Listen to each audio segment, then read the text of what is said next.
This is the lesson video for 4-3 Day 1. Little joke if you want to pause the screen and see if you can make sense of either one. Then you've seen the keys in class, but I'll slowly scroll so that if you want to use this to freeze screen and blow up a little bit. Again, be careful that you're not only using my keys as your only way of knowing what to do in problems, but that you're trying them first with good notation, especially in all that implicit deriving that's got to go on.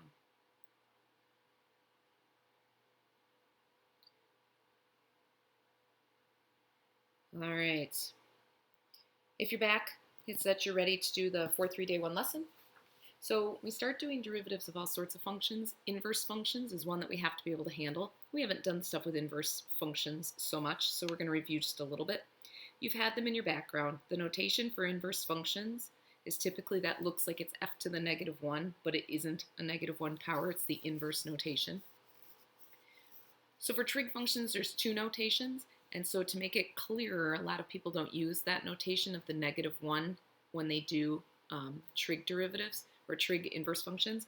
What they typically do is they switch to some of the other notations. So for trig functions, there's really two notations. You can use that cosine inverse, or the other name for inverse cosine is arc cosine, and that way you don't have anything that looks like powers. Same for arctangent, arcsine, arc cosecant, all those things you could use that arc notation if you'd rather. So be familiar so that it wouldn't surprise you.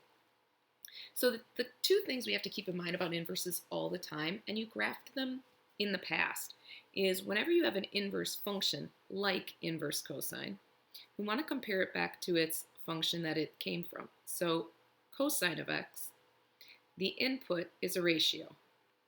Sorry, the input is an angle. Cosine of pi over 2, cosine of anything. And the output is a ratio. What trig ratio? It calculates.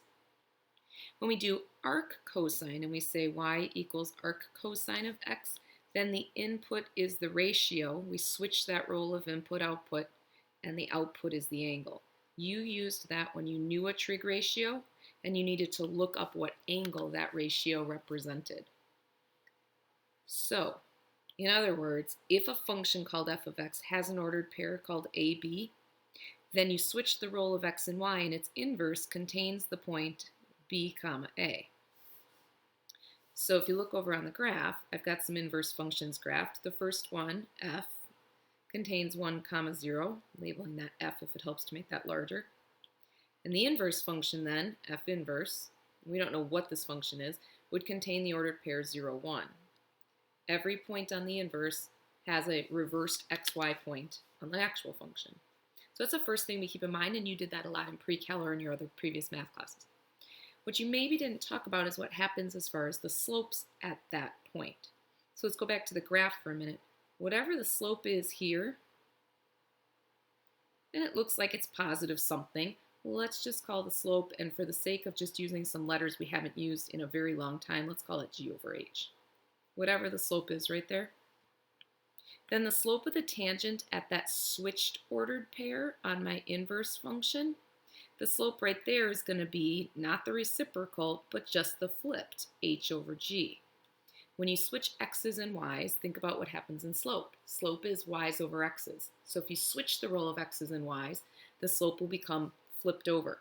So if it has a slope at AB of, and let's just call it again for sake of argument, g over h, whatever the slope is, then this one has slope at BA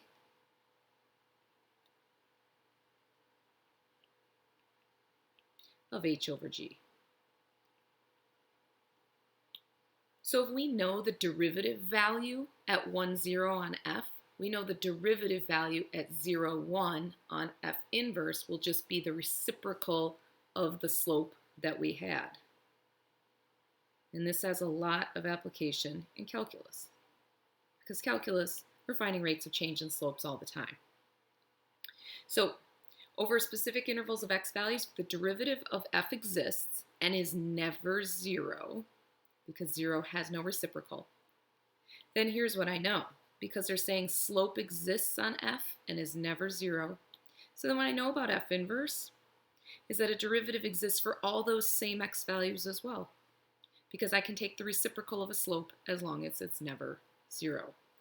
So if f is differentiable at a place and it gives a non-zero value, then f inverse is differentiable at this swapped ordered pair. So for example, let's actually pick some.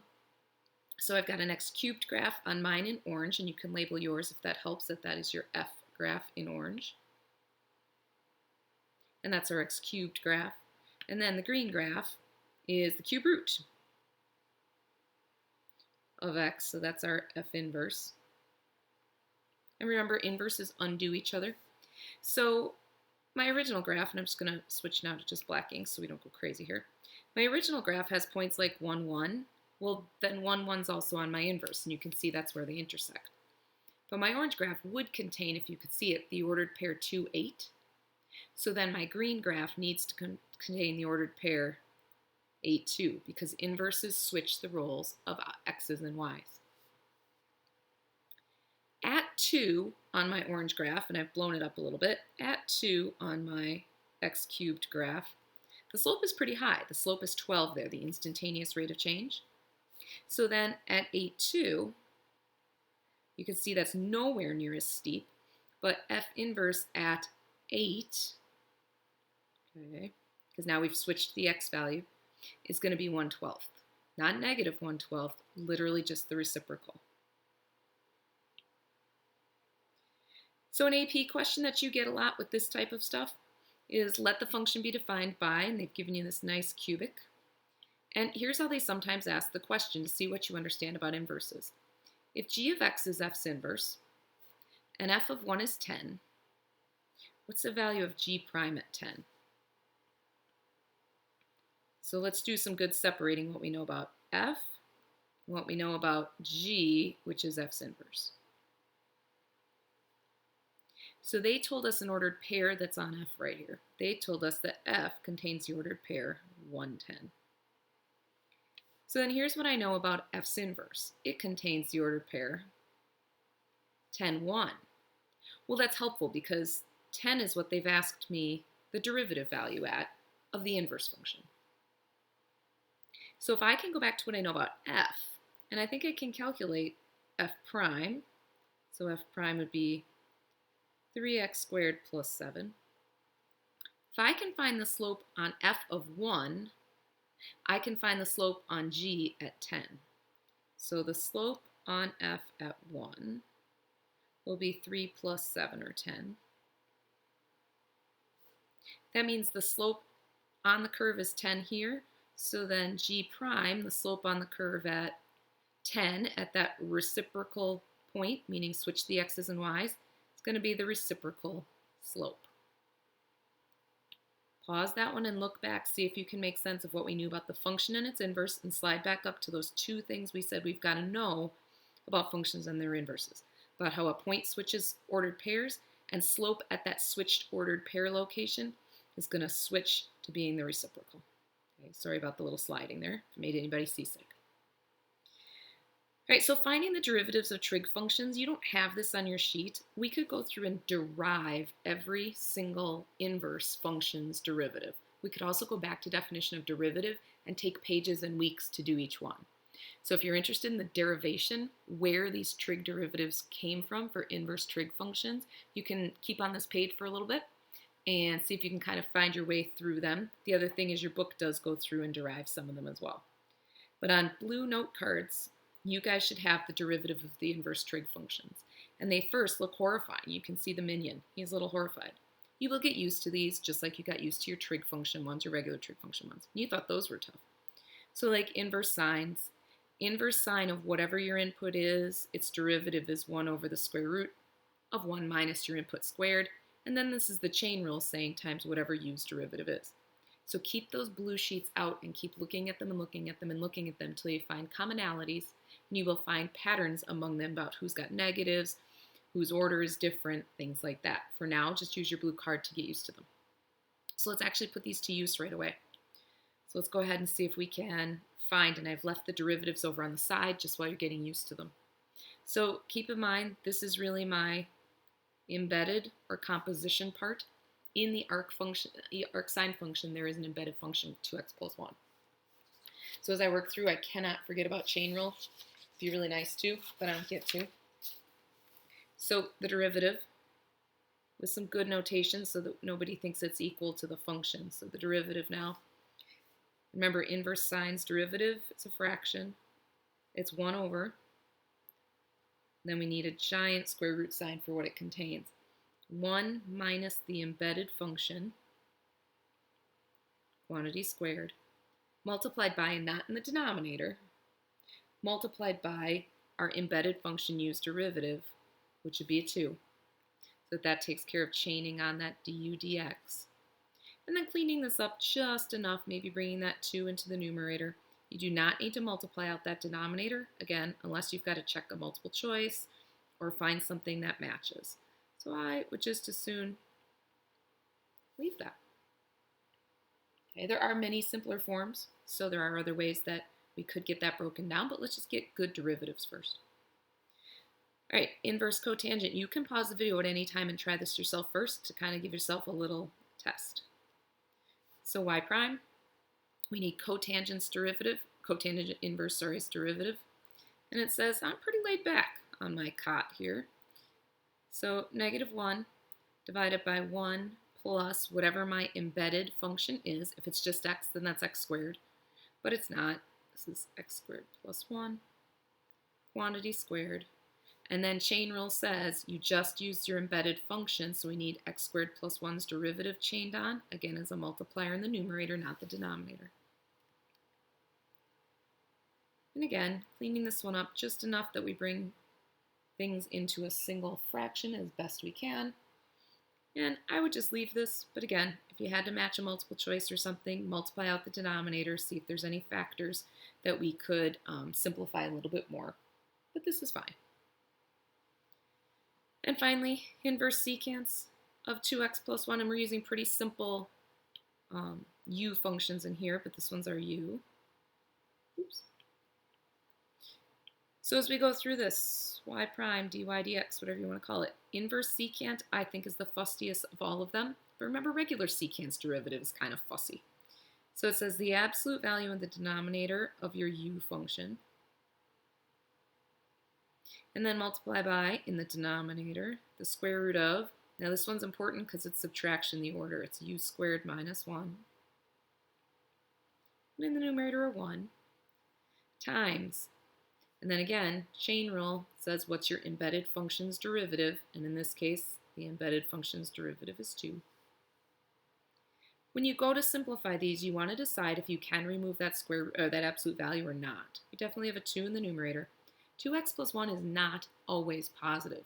If the x values are negative, that could be a negative value in there, so the absolute value of 2x plus 1 has to stay, because I don't know what's going to happen when x goes in there. I don't know, depending on the x I use, whether I'm going to get that same value as without the absolute values or the opposite of it. So I would just leave my derivative that way. All right, let's put this into play then. Again, pause the video where you need to. So in this one, a particle moves along the x-axis. This is a Joe Bustos marching along the sidelines. So that its position, they're cluing us in that the function they're giving us is position, only for times greater than 0 is given by our function. They want us to find the velocity at the indicated value of t. So remember, this is position, so this is like our s of t, even though they've called it x of t. So if we want velocity at any place on that curve, we need to get x prime. So same questions with new functions this time. So inverse sine of 1/4 t's derivative. So remember, inverse sine's derivative is 1 over. Then we have the square root of 1 minus, and again, our embedded function, quantity squared, and then multiplied by the derivative of our embedded function, which will just be a 1/4. So I need the function, and I probably want to clean it up just enough that it'll be easy to use. So I have 1 over 4 times the square root of 1 minus 1/16 t squared. Just enough that I'll be able to work with that. And then I need the velocity at 3 seconds, so I'm indicating what I'm about to do so that it's legitimately the right calculation. So it's going to be 1 over 4 times the quantity. 1 minus 1/16 of 9. And let's handle this non-calc because we totally can and it won't be that bad. All right, 1 over 4 times. This is basically 1 minus 9/16, or if you want to think about it, 16/16 minus 9/16. So under here we have 7/16. The good news is you're good at your square roots. I know you are. I'm going to separate what's in there into the square root of 1/16 times the square root of 7, the way you used to break up square roots. Square root of 1/16 is 1/4. So those two are going to knock out. I'm going to be left with 1 over the square root of 7. And you can leave it that way, or we can go all correct. So the velocity at time 3 is square root of 7 over 7. All right, finally, pause the video. You try both of these. See if you can not only get the chain rule part, but get started on finding your way around those new derivatives for your inverses. Pause the video now and only come back when you've got things to try. All right, if you're back to see if you could get those. And again, we can remove the absolute value on that cosecant one. So be sure that you give that a peek so that you can think through why we're allowed to do that with x squared plus 1, but weren't allowed to with 2x plus 1. Again, there are other simpler forms, but for the moment, let's just work on getting good derivatives and a relative cleanup so that they're easier to use. So these are your tasks for 4-3 day 1. Work with other people, get good stuff done, show your good notation.